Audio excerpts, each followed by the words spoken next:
Yo, Yamamo Aqua Bastroncoso at the POGA Media. So, Message Safi and I said, Waba Jumadian as well. But subscribe, like Jumadian share. Nema for friends when San can be kindly click on the notification bell. No, so Sanabea. Yeah, the any news be out of platform. No, so I won't so well, who the air call and the air. But Jumadiano, yeah, the door no air the air brewa, yeah, bo.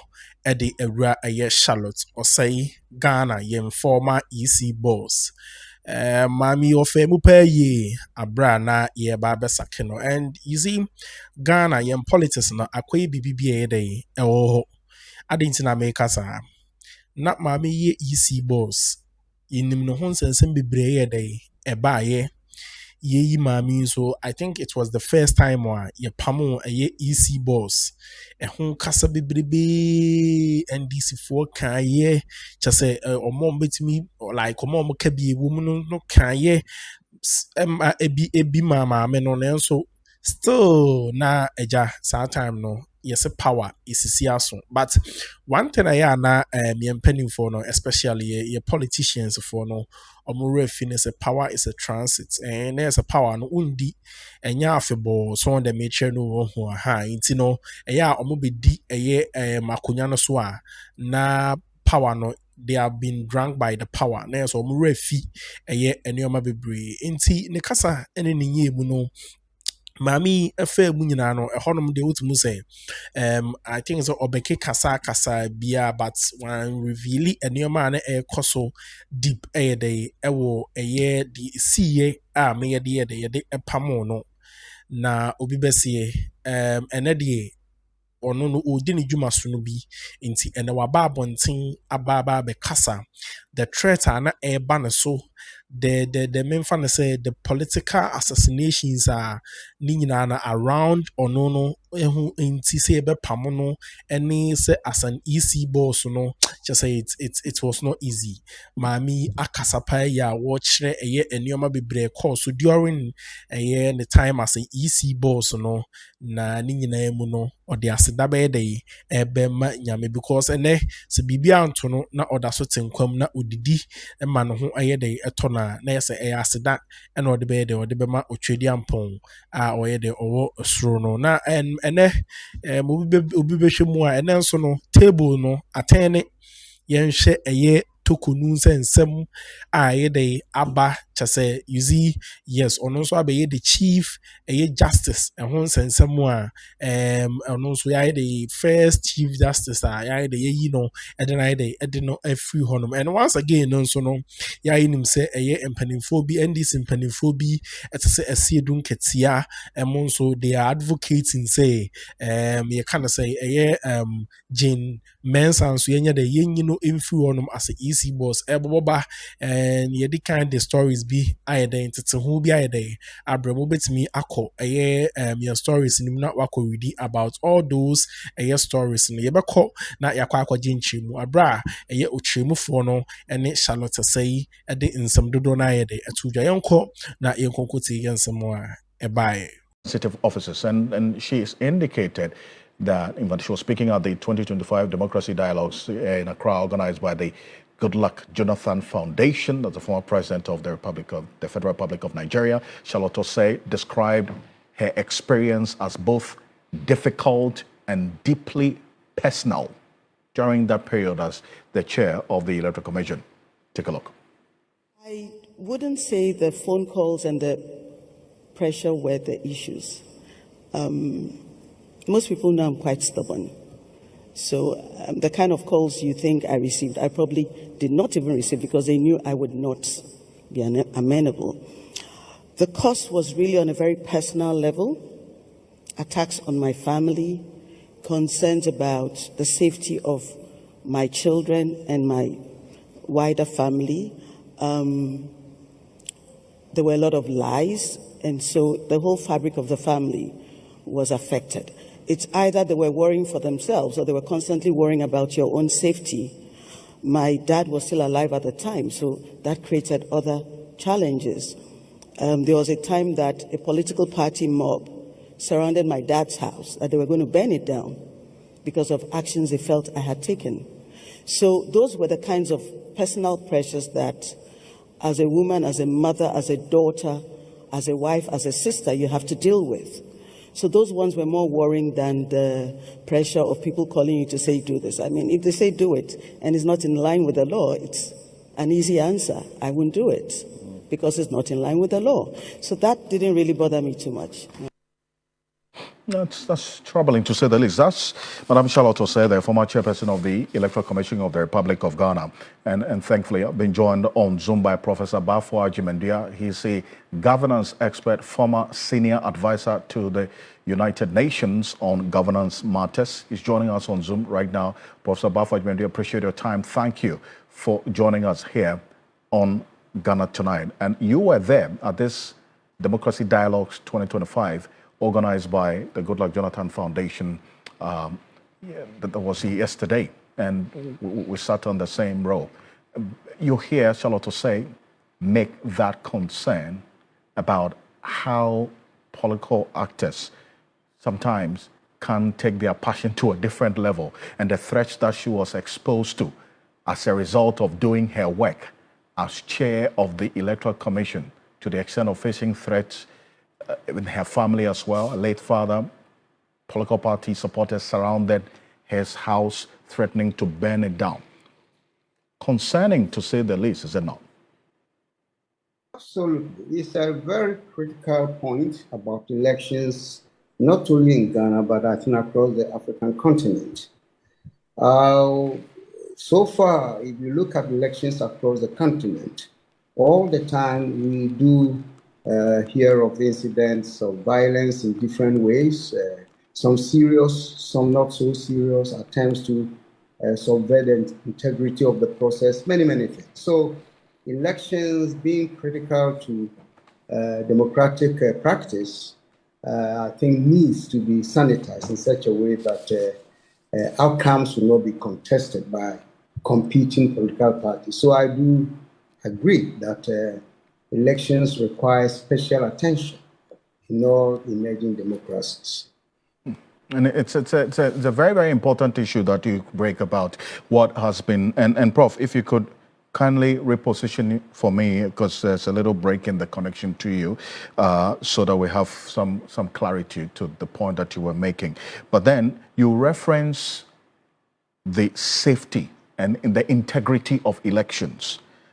It's an important point because Madam Charlotte Osei made reference and in fact raised concern about what, in her view, the continental bodies, the ECOWAS and the AU, can do and should do to protect the integrity of elections.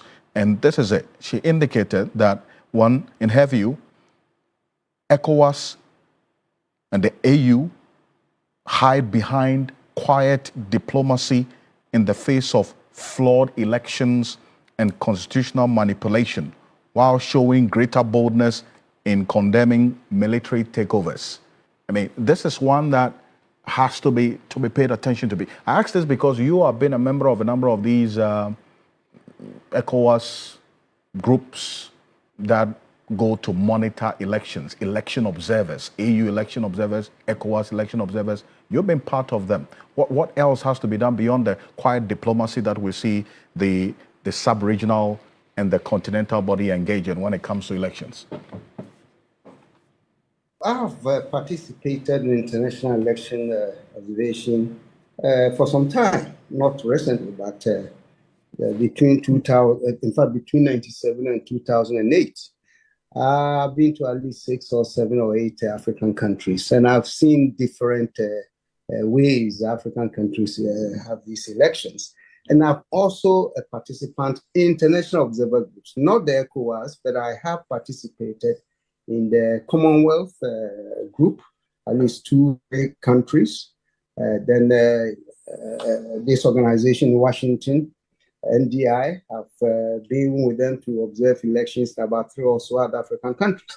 But let me say that the way I see it, what is of prime importance to these observer groups is to ensure peace in these countries where we go to observe. So that even at times when there's evidence of gross violations of the electoral rules, seldom will you have these groups coming out boldly to condemn them for the sake of not, provoking violence or provoking the anger of government, opposition parties, or wherever. So they are always acting in a kind of a moderate way in order not to. Because certainly, I'm not sure of any African country where electoral conduct has not been, at least there have not been any attempts to manipulate or to influence in one way or the other. So the priority of election observers, the groups like you mentioned, ECOWAS, AU, as well as the Commonwealth, which I used to work with them, I think that is the truth from my perspective. But having said that, it's also important that these groups find a way to help these countries to overcome the challenges of elections, not merely to wait and go on observe and make pronouncements, because they know too well the deficits in electoral systems in most African countries. Look, when I was in Cameroon back in August 2004, I was sent by the Commonwealth. The system in place in Cameroon is the strangest system I've ever seen. But I was sent by the Commonwealth to go support they call it National Election Observatory, to train the officers and help them to develop some models for deployment of observers and all. But looking at the electoral system, you can understand why since 1982, President Biya has been in power till today. When I went there, he was just around 73, 74 years old. As we speak, the man is 93 years old and he's seeking re-election this coming October. So ask yourself, how is it possible for this man to win every single election in the country? It's all because of the system they have created. So if I'm interested in going to help Cameroon, I'll be interested in helping them to recraft the system. Of course, if the government will allow them, you see. So I'm citing this example to illustrate how problematic some of these electoral systems are. That's one thing. The other thing, though, having said that, it's also important to understand that the presence of election observers by itself is very crucial for certain countries to have discipline. When I was in Zimbabwe, May 2000, that is when the so-called veterans, the militants were beating and killing the so-called white farmers. Whenever we appeared on any farm where there was that trouble, everything was quiet. And even those we met who were so-called the veterans, they would come and say, oh, no, we are not beating anybody. They were pleading. So it also taught me that, in fact, the presence of international observers in certain countries, perhaps not in all countries, in certain countries do help to bring some peace and calm to these areas. So I think, one, it depends on the political system or the electoral system in place. And then, of course, the people and their parties and their politicians have also played the game. But I will not rule out the importance of these observers, but I do agree with Madam Osei, that in fact, these observer groups, especially the ECOWAS and the AU, should begin to focus more on the systems that are in place and engage the political parties and their leaders prior to the elections for a certain basic understanding to occur. I know in Ghana, for instance, during Charles' tenure, ECOWAS came and met the party, their leadership and all. I know, and even forcing them to sign a peace agreement as if that would prevent violence or conflict or anything of the sort. But these are some of the efforts these groups make to ensure that there is peace.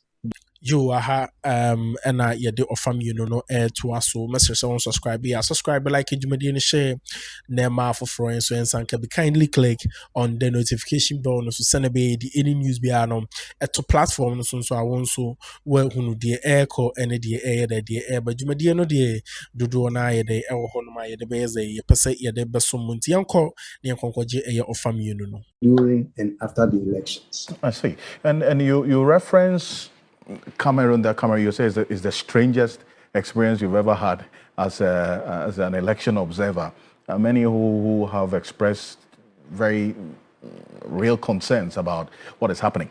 But that country is not alone when you talk about those strange things you experienced. Is democracy under threat on the continent with what we are seeing now? I did listen to some of the comments our president made at the Democracy Dialogue, which was hosted by a Goodluck's Foundation from Nigeria. And I can understand why the president will say that. Why he say it can collapse if you don't take care. Because, look, even a country like the United States, that used to be the model for most of us, today is under more serious threat than even democracies in African countries. The reason why perhaps you are concerned is that, at least from my perspective, we started on the wrong footing. We embraced democracy without question. Our forefathers who fought for our independence and embraced democratic practice immediately did not examine the whole system in terms of this practice to determine what needs to be changed, modified, and what needs to be adapted or adopted, and so on and so forth. We just took it and embraced it. If I look at the challenges of democracy today, I'm quick to say, look, perhaps we missed certain fundamental issues here. When you talk of a system that is itself divisive, especially if you adopt democratic practice and decide to create within it the practice to be exclusive, that is to say, a winner takes all. Knowing too well the kind of history, the kind of culture and traditions that you have, and with no regard to that, and the people that you are going to rule over, then democracy is going to deepen the division that we have. So for me, when in our country, our dear country, when we are struggling to find responses to certain political challenges and all, I say, look at the system we have. You cannot bring to this a society such as Ghana, especially most South African countries, DRC and others that have had serious conflicts, where you solve the problem by imposing democracy, which says, if I win 51, everything is mine, and you have to go to be in opposition for 4 or 5 years. I mean, that is not, for me, it doesn't make sense, given the conditions and the circumstances of this particular country.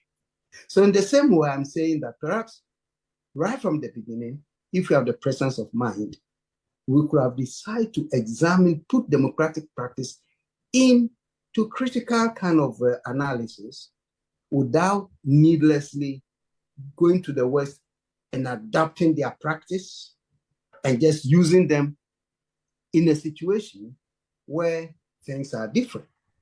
And by the way, let me be clear. I am not doubting the relevance of democracy. I'm here talking about democratic practice, which is different from democratic principles. The principles are universal. The practice must be according to your circumstance, your history, your culture, and everything. Today, as we speak, everybody is beginning to see with the upsurge of traditional leadership in this country, that in itself could be a threat to the way we practice our democracy. Democracy that centralizes power at the center and make all the other places dependent almost exclusively on the center. That is to say, having such a strong executive that even in the districts, nothing functions without, getting something from the central government. So I think we have to be looking at these things to ensure that when we talk of democratic practice in its true sense, we should be looking at the grassroots democracy where people in their own localities will have the capacity to determine to a large extent their own destiny in terms of their development and other things, rather than everything being cooked in Accra and then being dished out to all parts of the country. Absolutely. That's why people are now so dependent on the central government. So dependent. Indeed. President Mahama during his first tenure went to Western region somewhere. I remember this vividly because for me it was very striking. On his tour, somewhere in the Western region, as you know, at the Durban, the chief will stand up and plead with the president what they need and all. What this Omahini told the president, President Mahama, this is during his first tenure, was that, Mr. President, my people, even where we can go and leave our leg, that is to say toilet, like the Kujaya night, that town was asking a president of the republic for what? For toilets. And the president cleverly told the Omahini, Nana, this one, they go to your district assembly. They are responsible for that. But the fact that the chief asked the president for toilet meant that the district assembly has not been providing that for them. You see, so if the president means it, then it means that we have to take decentralization seriously so that people in their own localities can be empowered to take charge of their development rather than falling on the central government all the time for their approvals. And I do appreciate These are some of the deficits I find in democracy, the kind of system that we're practicing. I do appreciate this. Very important issues that you raised there. Professor Bafo Agyemedia, thank you so much. Thank you for doing this diagnosis for us and the attention that needs to be paid to the deficiencies that you identified in there. Fortunately, we're in the process of reviewing our constitution as whether these issues you identified will find some attention in them. It's one that we'll see how the coming days will play out. Thank you. Here's deɛ daeɛ kɔ so ya ne pitiri aha ɛne ɛde nsɛm no ebesi ɛde ama mo subscribe ya subscribe like dwumadie ne share ne ma afoforo nso nsanka be kindly click on the notification bell no so send be the any news be out to platform no so nso a onso wahunu deɛ ɛkɔ ɛne deɛ ba Ghana be fan into my perfra Ghana ebeyi Ghana bekoso agina menu umiu no so ye bekɔ na ye de ɛyɛ dwumadie no dodo na ye de abrɛbo makramo